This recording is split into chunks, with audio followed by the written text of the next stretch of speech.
Bueno, tenemos los 5 minutos y que empecemos. ¿Se acuerdan un poco de lo que venía hablando conmigo? La idea de un poco conmigo era dar un pantallazo o normas generales, digamos, de parte de derecho para así entrar específicamente en aquellas partes del derecho que sí me interesa que vean, fundamentalmente en la vista o digamos, en la puesta en la mira, digamos, de que lo que nos interesa un poco es ver las bases fundamentales que son los derechos tributarios. Yo les había contado que en la clase pasada, de que un poco, digamos, las dos bases o cosas del derecho tributario, ustedes van a ver que lo que estudia un poco lo que son los tributos y que en definitiva el derecho tributario se nutre de dos derechos fundamentalmente. Uno del derecho constitucional, que es un poco lo que vamos a ver ahora, que es un poco que les va a dar bases de quién y cómo y cuándo se ejerce esa potestad tributaria, crear impuestos y cómo están esos impuestos frente al ciudadano. Y por otro lado, toda la parte de derecho administrativo, que un poco va a dar cómo es el funcionamiento de ese Estado frente, digamos, a los ciudadanos en este ejercicio de potestad tributaria. Entonces, empezando un poco con lo que es en sí mismo, lo que es el derecho tributario, yo les he pedido que, perdón, el derecho constitucional, les he pedido que lean la Constitución, no en vano, sino con una cuestión netamente de que vayan un poco refrescándose de algunos conceptos que quizá ustedes ya lo han visto o lo han revisto en lo que es fundamentalmente digamos, lo que es cuando estudian instrucción cívica, o si es que han visto en algún derecho alguna noción básica de esto. La idea es partir, digamos, un poco de estas nociones preliminares de lo que es derecho constitucional, que un poco hace lo que es la unidad 1. En líneas generales, esta introducción va a abarcar lo que son las unidades 1 y 1 a 3, la 2 quizás no vamos a ver casi nada, porque en definitiva entiendo de que cuestiones como habeas corpus, amparo, declaración de derecho y garantía, y derecho de propiedad, un poco la idea es tratar de verlo inserto en el contenido de lo que es específicamente derecho constitucional tributario para dar un poco más de practicidad y no sea netamente teórico, digamos, la idea. Yo le he hecho leer la Constitución, pues los primeros artículos de la Constitución, espero que lo hayan leído, con la idea fundamentalmente de que empecemos a entender ciertas cosas. Por un lado, esto que estamos dando en la pantalla es la idea de que el hombre no está aisladamente, sino que se reúne con otras personas, digamos, en una idea de reunir o de satisfacer ciertas necesidades que son comunes a todos, o a ese grupo de personas, y lo que determina un poco la idea de esa existencia de una sociedad. Obviamente, los ideales comunes que uno tiene cuando se estructura como sociedad son, generalmente se puede simplificar en tres. O sea, la idea es defenderse recíprocamente, o sea, defender este grupo que se ha creado frente a ataques de otros grupos. También, digamos, dentro de este grupo, crear algún tipo de normas de convivencia, es decir, normas que nos van a arreglar o nos van a digamos, dirigir todas las relaciones que tengamos dentro del grupo. Y finalmente, estructurar una idea de ver quién, en alguna manera, va a resolver los conflictos que se presenten dentro del grupo. Estos son, digamos, los tres ideales comunes básicos y esenciales en cualquier tipo de estructura societaria o de Estado. Obviamente, estas necesidades, digamos, este tipo de ideales comunes determinan necesidad de decir, de alguna u otra manera, yo necesito defenderme recíprocamente, o sea, estructurar un mecanismo de defensa, ver cómo voy a crear estas normas de convivencia y por otro lado ver quién se va a encargar dentro del grupo de resolver las controversias que se susciten. Entonces, defenderse recíprocamente es lo que ustedes conocen como defensa exterior, que es digamos, una actividad, un servicio que brinda el Estado. Que la norma de convivencia apunta a lo que es orden interno, y medio de resolver controversia apunta a lo que es fundamentalmente toda la estructura de la administración de justicia. Entonces, estos tres ideales comunes, que yo lo he dicho que están en todo tipo de sociedad, dan lugar a distintos tipos de necesidades que son cubiertas por estas cosas, y no vamos a entender específicamente lo que es el orden interno. Ya un poco más adelante, todo el tema de, digamos, estas otras necesidades, pero en definitiva, vamos a tener la idea esta de crear estas normas de convivencia. ¿Por qué les digo detenernos esto? Porque eso es lo que apunta fundamentalmente, precisamente, lo que es el derecho constitucional. Es decir, este orden interno fundamentalmente significa la existencia de un universo de normas. Es decir, hay en realidad, digamos, un conjunto de normas y de actos jurídicos que están emanados tanto de los órganos del Estado como de los particulares. O sea, dentro de la sociedad hay un universo de normas, o sea, que compone este orden interno.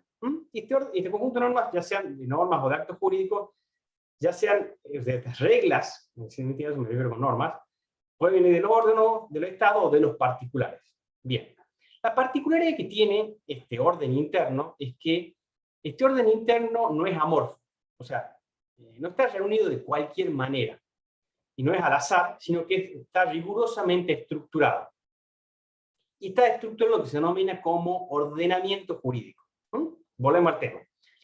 El hombre se reúne con otras personas porque tiene ciertas necesidades que él aisladamente no las puede cubrir, surge una sociedad, esa sociedad tiene necesidades muchas, pero básicamente son tres, que es defenderse frente a otro grupo, crear normas de convivencia que los regulen y ver quién va a resolver los conflictos. De esas normas, de necesidad de crear normas de convivencia, resulta lo que es el orden interno, y este orden interno da como compone, digamos, está compuesto de un sinnúmero de normas o de leyes o de actos, pero que no están reunidos al azar, de una manera totalmente amorfa, sino que tienen una estructura rigurosamente determinada, que es lo que se conoce como ordenamiento jurídico. ¿Me van siguiendo? Sí. Bien. ¿Tienen alguna duda hasta acá? Espero que no. Profe. Bien. Si no, me avisan, cortan, digamos, el audio, me piden disculpas, profesor, una consulta, no tengo ningún tipo de drama, o sea, pues tratemos un poco de que esto sea más, ya sé que al principio es complejo, pero tratemos de que, a medida que van pasando las clases, tratemos de ir participando, porque en definitiva, eso es la idea de esta clase, digamos, en particular. Profesor, disculpe, ¿qué unidad sería esta? 1. Bien, gracias. Bien. Sentado esto, este ordenamiento jurídico es lo que gráficamente ustedes alguna vez van a ver como una pirámide, en donde esta pirámide, en la cúspide, están las normas más importantes, que son poquitas, y por eso es la cúspide, digamos, y a medida que se va haciendo hacia las bases, se va ensanchando, y van a tener normas de menor jerarquía, que son a ser cada vez mayores. Esto, digamos, la estructura interna, se la dejo por más adelante cuando veamos otras cuestiones muy puntuales, pero quédese con esta idea. O sea, cuando se estructura cuál es el ordenamiento jurídico de un Estado, normalmente se lo estructura como una pirámide. En la cúspide están las normas, digamos, más importantes, y abajo están las normas menos importantes, digamos, van en manera decreciente en importancia hacia abajo. Bien. Sentado esto, la particularidad es que esas pirámides jurídicas se van insertando las normas jurídicas, eso significa NJ, en distintos planos o niveles según su jerarquía. O sea, abajo te dan las de menor jerarquía, y cada vez que va subiendo te dan mayor jerarquía, y cada vez que se va subiendo, esa pirámide, digamos, va llegando a un punto en el cual, digamos, son menos cantidad de normas de mayor jerarquía, hasta que llegamos, si quiere, a la cúspide de esa pirámide. Y precisamente en esa cúspide de la pirámide está lo que nosotros conocen ustedes como Constitución. O sea, la norma jurídica de mayor jerarquía que ustedes tienen en un ordenamiento jurídico de un Estado es precisamente la Constitución. Y la Constitución es una ley, es lo que se llama una ley suprema, o sea, es la ley de leyes, la ley más importante de todas las leyes y la que regula todas las otras leyes. Normalmente es algo que está escrito, no está en el aire, sino que, digamos, se lo escribe, se le estructura la Constitución de alguna manera, es codificada o cerrada o reunida en un texto que es único y sistemático, en líneas generales o en generalidad de los casos, no siempre así, pero en la mayoría de los países es así, y proviene de un poder constituyente. ¿Qué significa esto? De que proviene de un poder que no es uno de los poderes del Estado, sino que otro poder distinto que de alguna manera se ha reunido y ha decidido estructurar para una determinada sociedad esta ley de leyes o ley suprema, que es la que va a regir en líneas generales como cúspide, o sea, como principios fundamentales de toda esta sociedad, y que es precisamente la Constitución. Entonces, la Constitución es eso, precisamente una ley fundamental, que es suprema, que determina y fija límites estructurales e infranqueables. ¿Qué significa que son estructurales? O sea, determina cuál es la estructura que tiene una sociedad o un Estado. Infranqueables significa que son eso, o sea, que no se pueden eludir esos digamos, sus límites. Y determina fundamentalmente todas estas cosas, que son sistema político del Estado, o sea, cómo voy a estructurar al Estado. ¿Cuáles son esos poderes y órganos que tiene el Estado? O sea, sistema político me refiero fundamentalmente si yo voy a hacer una democracia, voy a hacer una monarquía, o qué. A los poderes y órganos, entonces, ¿cuáles van a ser esos poderes o órganos que tiene el gobierno del Estado? ¿Cuáles van a ser todas sus instituciones? y fundamentalmente determina cuáles son las atribuciones, los derechos y garantías de esas instituciones y de los ciudadanos. O sea, en la sociedad determina qué forma o sistema político usar, cuáles son mis órganos de gobierno, fundamentalmente cuáles son los derechos, garantías y atribuciones de esas instituciones y de los ciudadanos. O sea, los ciudadanos, cuáles son sus derechos y garantías que tiene el ciudadano en esa estructura societaria que se compuesta como un Estado. Entonces, ¿por qué les digo todo esto? Porque precisamente el derecho constitucional es eso. Es decir, para los clásicos, el derecho constitucional es el que estudia la Constitución. Entonces, si yo estudio la Constitución, tengo que saber qué es una Constitución. Entonces, el derecho constitucional es que lo que estudia, clásicamente se entiende que es el que estudia las constituciones de un país o las constituciones en general. O sea, esa norma suprema que rige en cada país o en los países en general. Modernamente han ido un poco más allá. No me quedo solamente en lo que está en la Constitución, sino que voy fundamentalmente a cuál es esa estructura de organización que tiene la nación en lo referente a libertades y a funcionamiento de los poderes públicos. Es más o menos lo mismo que decir la Constitución, pero en los modernos voy un poco más allá, porque muchos aspectos se consideran, ya va un poquito más adelante, que no solo forma parte del derecho constitucional lo estrictamente escrito de la Constitución, que ustedes le empezó a leer, sino hay ciertas otras cosas que también van a estructurar o forman parte del derecho constitucional y que hace fundamentalmente a esa organización política de la nación y al régimen de libertad y funcionamiento de los poderes públicos. Bien, entonces, ¿por qué venía toda la introducción al principio? Porque precisamente ese orden interno que da lugar a una constitución es precisamente el objeto que estudia el derecho constitucional. Y este derecho constitucional, ustedes van a ver que hay dos maneras de verlo, digamos, si se quiere de alguna manera. Una manera formal o una manera material. La formal pone el acento en lo normativo, o sea, lo que está expresamente escrito en la Constitución. Y lo material va un poco más allá de lo formal. Analiza qué es lo que está vigente efectivamente de lo que está escrito. Porque hay algunas cosas, ya vamos un poquito más adelante, de que quizás, por ejemplo, están expresamente establecidas en nuestra Constitución, pero por el devenir de los tiempos, porque esto, te recuerdo a ustedes que nosotros tenemos la Constitución del año 1853, que ha sido reformada, pero en definitiva, digamos, la gran reforma la tiene en el año 94, o sea, que hace más de 100 años tiene la Constitución, con lo cual hay cosas que han perdido vigencia por una cuestión propia del tiempo, o que han adquirido, que se han ido incorporando por otros motivos. Entonces, digamos, lo material apunta finalmente a eso, o sea, va más allá, digamos, de lo normativo expresamente establecido por lo escrito, sino que tiene en cuenta cuál, en definitiva, qué es lo que está vigente y eficaz. Son dos concepciones de ver al derecho constitucional. O analizo específicamente lo que está escrito, que es lo formal, o analizo más allá de lo formal, que es lo que definitivamente está vigente y tiene eficacia. ¿Vamos hasta aquí bien? ¿Alguna duda? Bien. Eso es lo que ustedes tienen como derecho constitucional, concepto formal y material, a eso es lo que apunta. Bien, cuando el programa le habla de fuente constitucional, ¿a qué se refiere cuando uno habla de fuente? Lo que se refiere cuando uno habla de fuente, fundamentalmente, es qué es el contenido del derecho constitucional, o sea, qué es lo que va a estudiar. Y por eso, desde el punto de vista formal, lo que nos interesa es la Constitución en sentido formal, o sea, la Constitución escrita, que es, digamos, la fuente. Después, a su vez, hay, más allá de eso, complementar, hay ciertas leyes escritas que regulan la materia constitucional. Por ejemplo, la ley de partidos políticos, ley electoral, ley de ciudadanía, el amparo, son leyes, también son leyes, se consideran leyes que son constitucionales, más allá de que, digamos, porque de alguna u otra manera regulan cuestiones estrictamente constitucionales.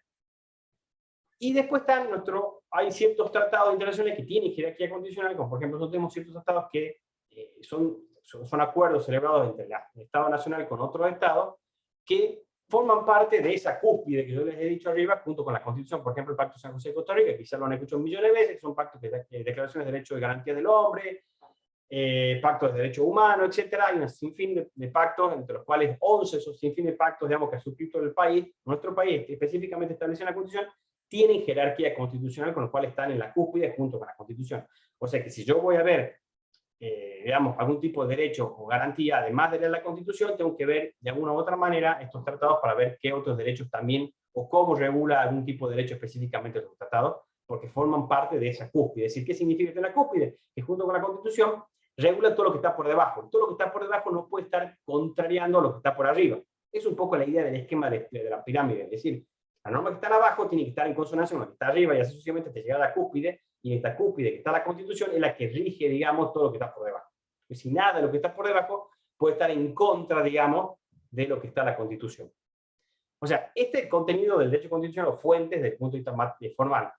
Y desde el punto de vista material, o sea, esa concepción material que yo decía que va más allá de lo formal, pues además de lo formal, tiene en vista cuando estudia el derecho constitucional dos cosas. El derecho espontáneo, que es el que está constitucional, que no está escrito, son ciertas prácticas que reiteradamente la costumbre, que de alguna u otra manera no están escritas, pero sí forman parte de esta constitución, como por ejemplo, que puede ser sin oponerse a la constitución, por ejemplo, todo el tema de quórum en cómo sesiona el Poder Legislativo, o el Congreso, o sea, no está específicamente establecido en la Constitución, está de manera constitucional y se considera, digamos, que forma parte de ese derecho espontáneo, o puede ser algún tipo de costumbre que digamos, que se ha hecho una práctica reiterativa y que forma parte, digamos, de esta constitucional, pero que contraría a la Constitución, o sea, va en contra. Por ejemplo, el tema de juicio por jurado. Nosotros tenemos establecido en nuestro país el sistema de juicio por jurado en la Constitución, pero no se lo aplica. O sea, en realidad se está empezando a aplicar poquito, pero en principio de 1853 no lo tenemos y nunca se lo ha aplicado, hasta siquiera hasta hace poco.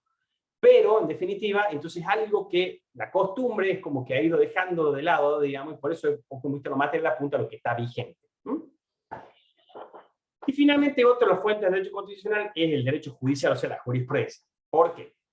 Porque del reparto de funciones que tiene el Estado, al Poder Judicial le toca resolver las controversias. Luego un poquito más adelante cómo funciona esto. Pero, en definitiva, cuando una de las tantas funciones que tiene el Poder Judicial es interpretar las leyes. Es decir, frente a una ley, digamos, ¿qué quiere decir determinada ley?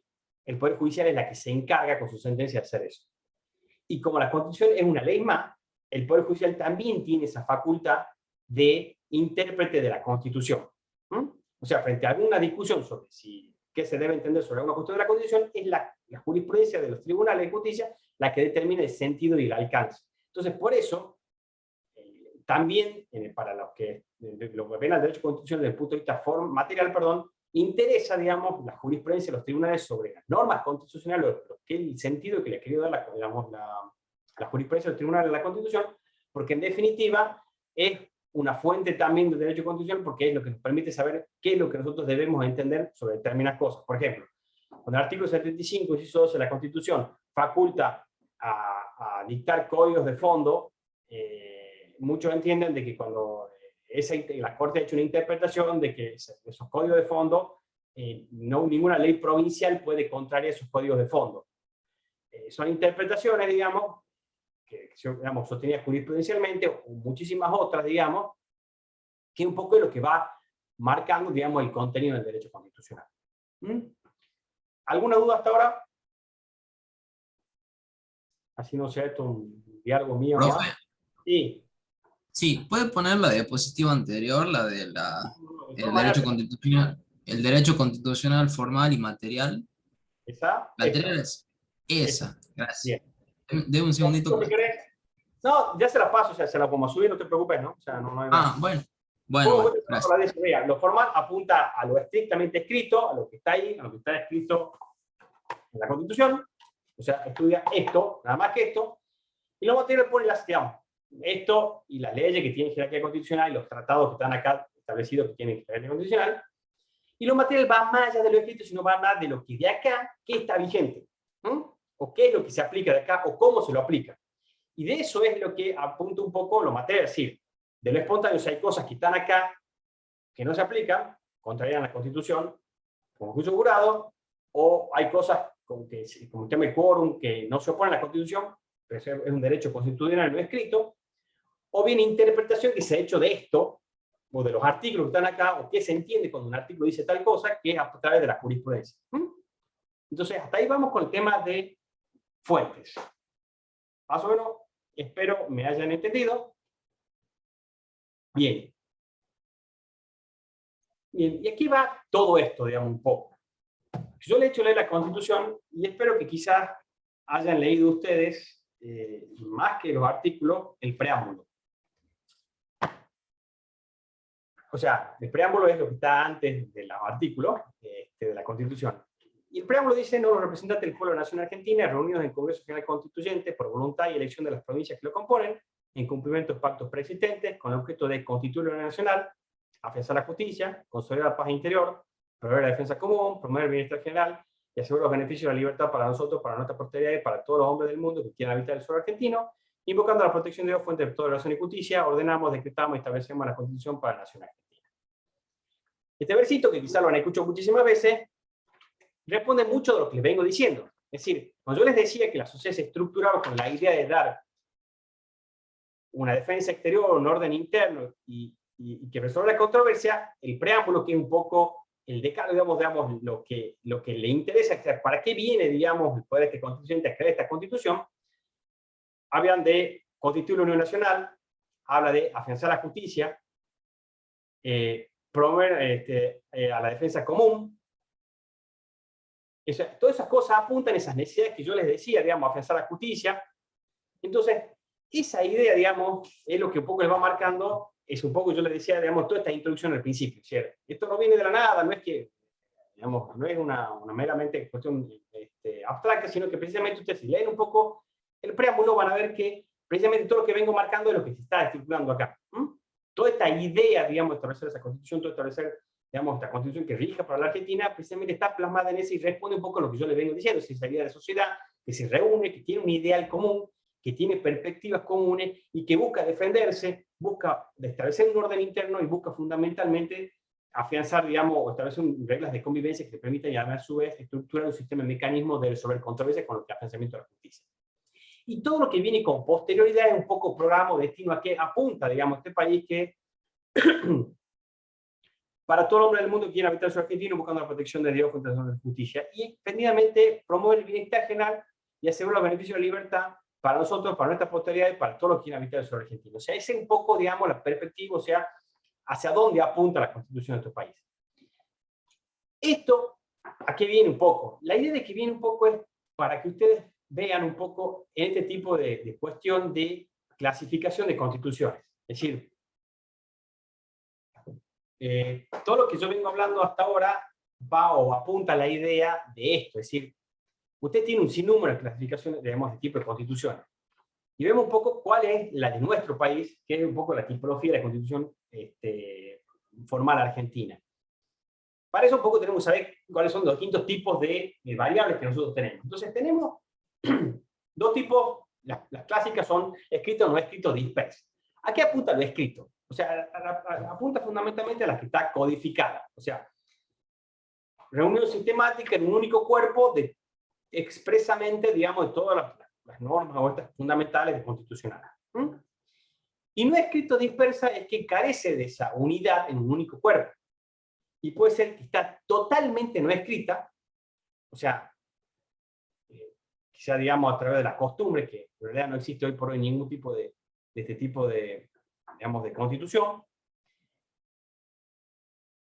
parcialmente no escrita o parcialmente escrita en normas dispersas, que es el caso, por ejemplo, que tiene Inglaterra, que tiene un cuerpo, digamos, escrito, otro no escrito, disperso, o totalmente escrito y disperso, digamos, que es otra posibilidad, es decir, que haya un sinnúmero de normas que todas reunidas constituyan lo que es la Constitución, que son otras las opciones. Bien. Formal y material apunta a lo que yo les he explicado recién, es decir, a lo estrictamente formal, o decir, a lo que está, digamos, estructuralmente escrito y codificado, etc. Y material apunta, va más allá, es decir, apunta a cuáles en realidad aquellas constituciones que efectivamente qué es lo que tiene vigencia y qué es lo que es eficaz más allá de lo estrictamente escrito. Otra distinción es rígida, flexible y pétrea. Rígida fundamentalmente está dada que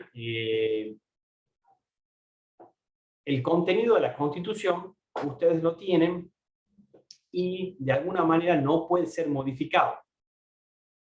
Pero no es que no puede ser modificado de ninguna manera, sino que la manera de modificar a la Constitución es a través de un procedimiento especial que es distinto al de las leyes. Ustedes recuerdan, digamos, la reforma del 94, no sé si algunos eran chicos quizá ustedes, pero se ha hecho a través de un procedimiento especial. O sea, en nuestro país, por ejemplo, las reformas constitucionales a través de un procedimiento especial. Se convoca a la ciudadanía para ver si quiere que se reforme.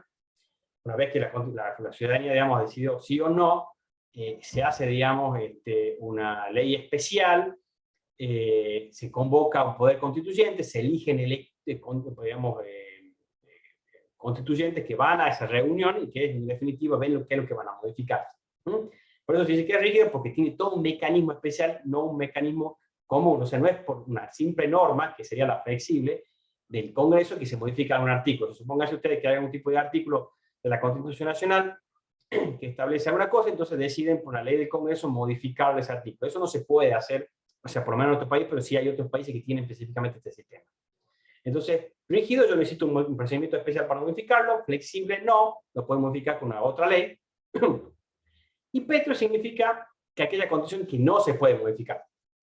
En realidad, constituciones que no se pueden modificar quizás no hay, lo que hay es lo que se considera contenidos petro, es decir, ciertos contenidos dentro de la Constitución que no son objeto de modificación bajo ningún punto de vista. Por ejemplo, en nuestro sistema tenemos un contenido petro que es el sistema republicano de gobierno, o sea, nuestra forma republicana de gobierno no somos una monarquía, ese sistema republicano de gobierno es algo que es un contenido petro que se entiende que no se puede modificar. Eso apunta con el tema de petro. En realidad, petro es que constituciones que no se pueden modificar, en general no hay constituciones que no se pueden modificar, normalmente lo que establecen las constituciones son plazos, o sea, por ejemplo, no se puede modificar en los próximos 20 años, 10 años, etcétera, que ha habido casos de tipo de constituciones, nosotros incluso lo hemos tenido en la 5360, pero lo común es que tengan contenidos petro, es decir, contenidos que son inmodificables, porque hacen a la esencia de la sociedad. Nosotros no podríamos modificar nuestra forma republicana de gobierno y establecer una monarquía, porque no es nuestra esencia como Estado, digamos, si quieren de alguna manera. Después están las constituciones otorgadas, pactadas e impuestas. Otorgada, pactada e impuesta, otorgada apunta fundamentalmente a lo que es un órgano determinado, le establece una manera unilateral, por eso me la otorga.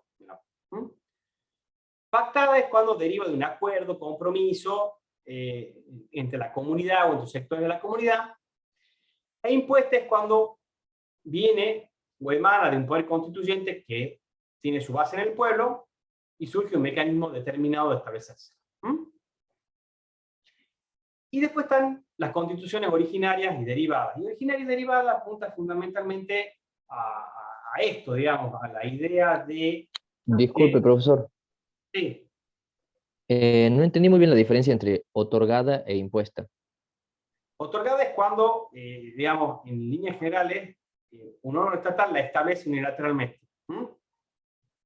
Impuesta es cuando viene de un poder, digamos, distinto, constituyente, radicado del Estado. O sea, un propio poder, digamos, del Estado la impone, perdón, la otorga, digamos, la establece. En cambio, la impuesta es el poder constituyente que está separado, digamos, de su poder del Estado, y un poco que tiene su fase en el pueblo y que un poco con un mecanismo determinado la determina o la impone esa constitución.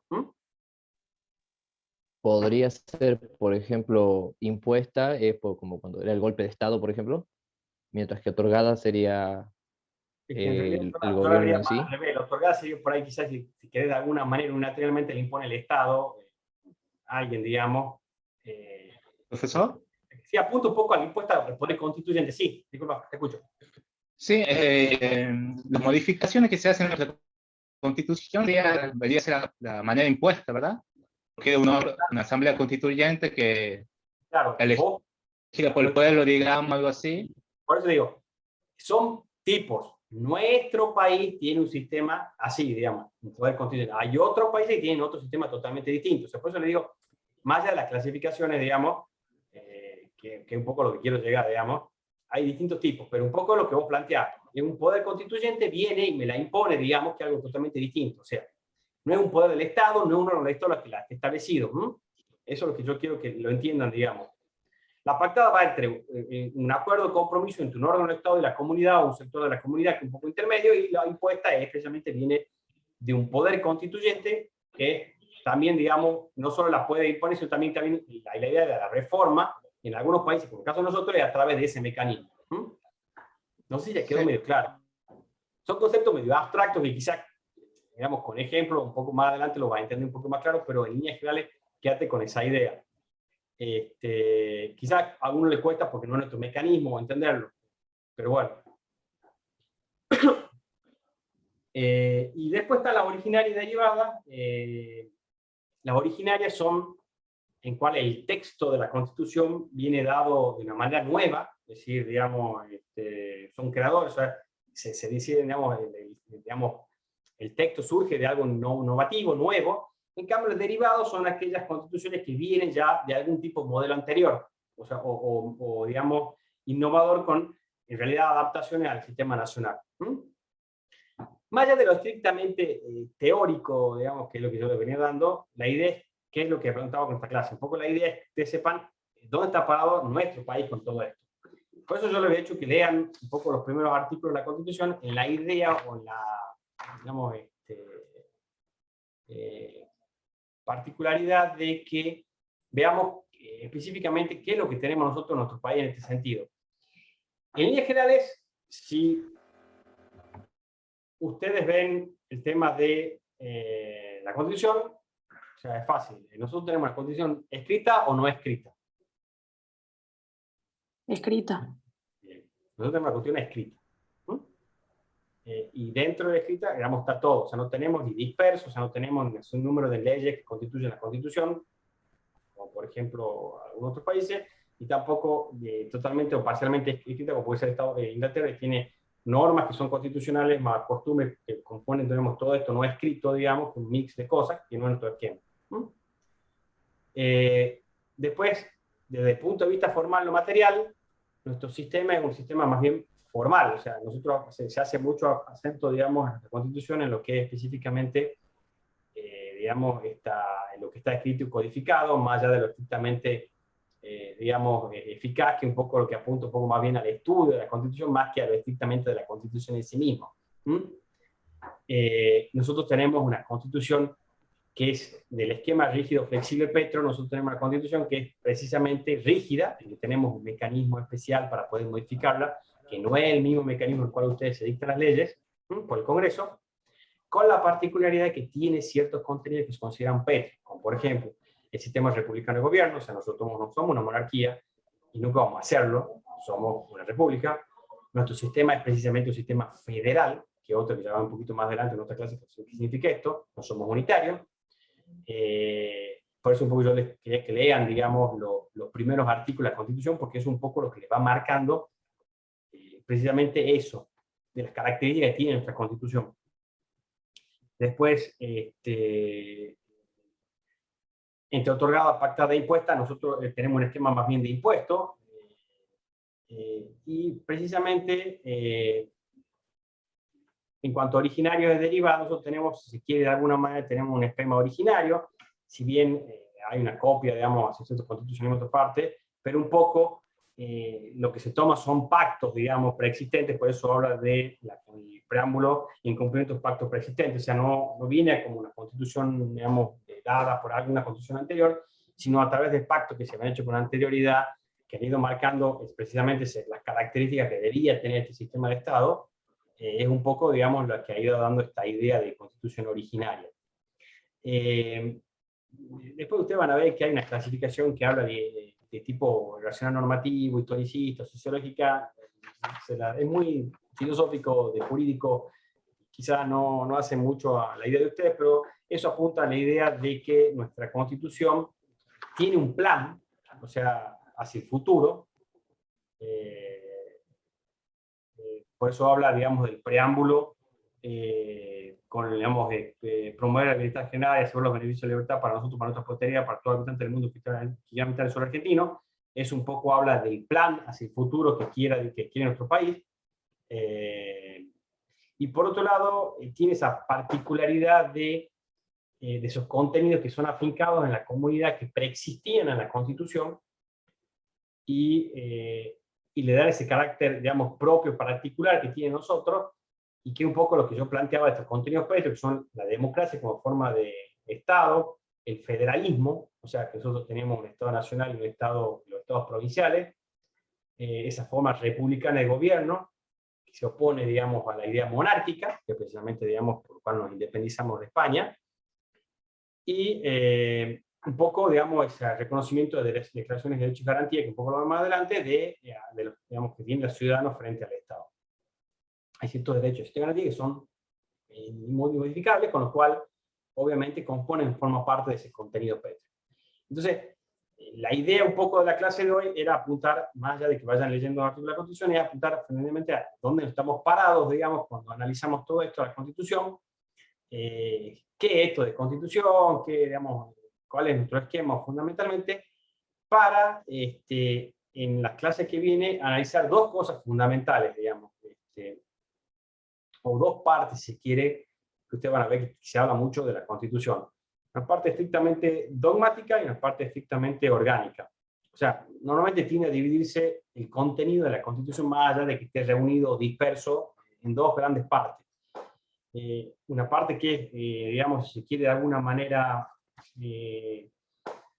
dogmática, que hace fundamentalmente cuáles son, digamos, la posición que tiene el habitante frente al Estado y a los demás hombres, y cuáles son los derechos, obligaciones y garantías que uno tiene, que es un poco lo que ustedes han estado leyendo en esos artículos de la Constitución, y otra parte que tiene que la parte orgánica, que apunta fundamentalmente a cómo estructuro el Estado, qué forma le voy a dar,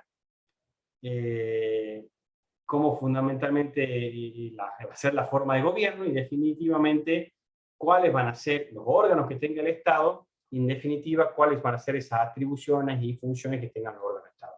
Es decir,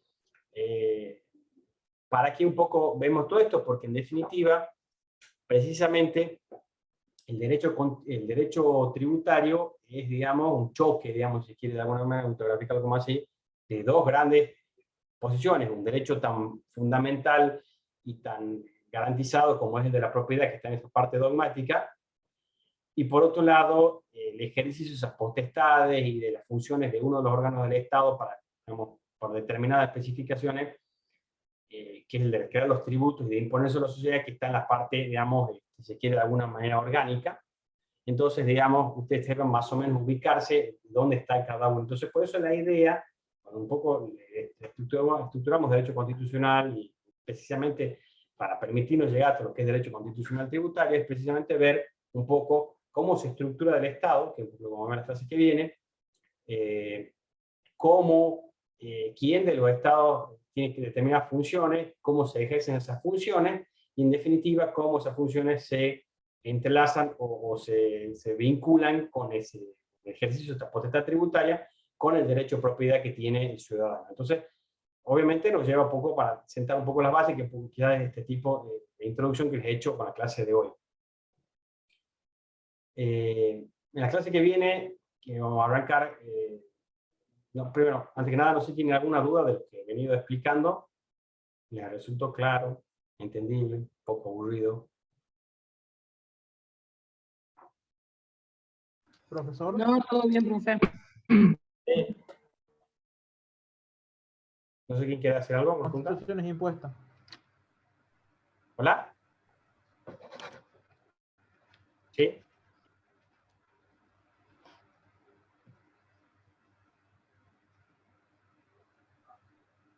No sé si alguien quiere decirlo. Entonces, la idea con la clase que viene es saltarnos, si se quiere de alguna manera, hacia la unidad 3. Perdón, antes de saltar a la unidad 3, es empezar a ver algo que tiene referido a la parte dogmática, a la parte, digamos, orgánica, que es el tema de distribución de potestades dentro constitucional en la Nación Argentina y las provincias, que son los puntitos 5 y 6 de la unidad 1, y ver algo de la unidad 3. ¿Por qué le digo la 2 no? Porque la 2, a ver, a las 2 apunta a declaración de hecho de garantía, que es un poco lo que han leído, que quería que lean, que son aquellas, digamos, garantías y derechos que tienen los ciudadanos en nuestro país, que son esos 33 artículos que ustedes han leído. Puntualmente el derecho de propiedad, que es el derecho que más nos interesa. Habeas corpus, amparo y verdata lo vamos a ver en procedimiento mucho más adelante, por eso no tiene mucho sentido que lo veamos ahora. Y el derecho de propiedad, especialmente, ustedes lo van a empezar a ver en detalle cómo funciona o cómo se estructura con el tema de, digamos, de lo que es el derecho tributario, cuando empecemos a ver precisamente el derecho constitucional tributario, el tributo en particular, y entrelazado ahí adentro. Con lo cual no tiene mucho sentido que se lo explique aisladamente, sino la idea de algo mucho más práctico. Por eso la 2 la dejamos de lado. Entonces, la clase que viene vamos a tratar de ver lo que nos queda de la 1, que son 2 puntitos chiquititos, y empezar con la 3, que es un poco de cómo estructuro los órganos del Estado, cuál de estos órganos tiene determinadas competencias y funciones, precisamente con mira a saber quién de estos órganos del Estado es el que puede crear los tributos y específicamente de qué manera y forma. ¿Dudas? ¿Consultas?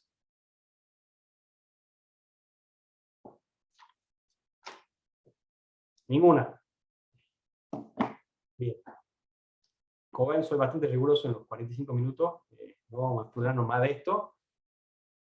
Así que para la próxima clase, cuando estén conmigo, si pueden leer algo de la 3, bien. Si no, me trataré de explicarle someramente eso. Le vamos a subir los powers de esta clase para que lo tengan y lo vayan viendo. En líneas generales, lo que nos interesa es que se vaya quedando con los conceptos que se los damos acá, más allá de que lean alguna otra cosa, pero precisamente esto que pongan el acento.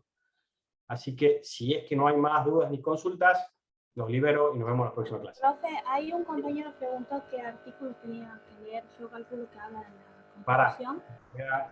En chat. Bien. Si era la Constitución, era por 35, dijo usted. No, para ahora, lo que me interesaba es que lean ahora son del 1 al 33, porque precisamente el 1 al 33 es el punto que es la Declaración de Derechos y Garantía. O sea, para que refresquen la cabeza nomás, digamos, de lo que es de la situación, digamos, de la temática. Ya la clase que viene ya vamos a empezar a ver algunos artículos de eso del 1 al 33 que sí me interesan, pero son 3 o 4 nada más que eso. Y en realidad, ¿por qué les pedí que lean estos 33? Porque de aquí es, digamos, siempre vamos a hacer referencia de alguna u otra manera a alguno de estos artículos cuando hablemos específicamente de la parte tributaria y hablemos de la parte de constitucional tributario.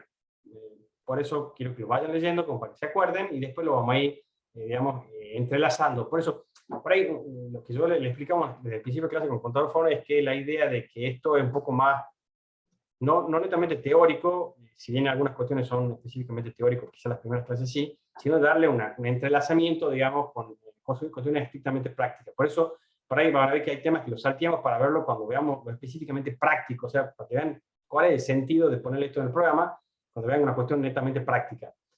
Por eso por ahí le decía que salteó la 2 no me interesa, porque lo voy a ver más adelante, con una cuestión mucho más práctica y lo van a entender mucho mejor que yo voy a explicarle aisladamente en una unidad que no se van a perder, digamos.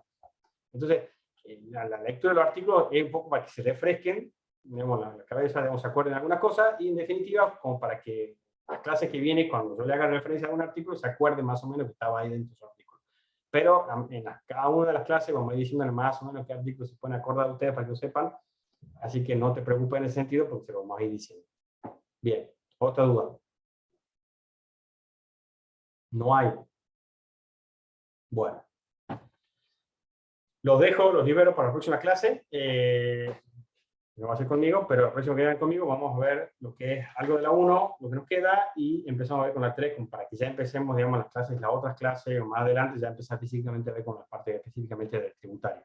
Así que bueno, buenas tardes, que les vaya bien, nos vemos la próxima clase.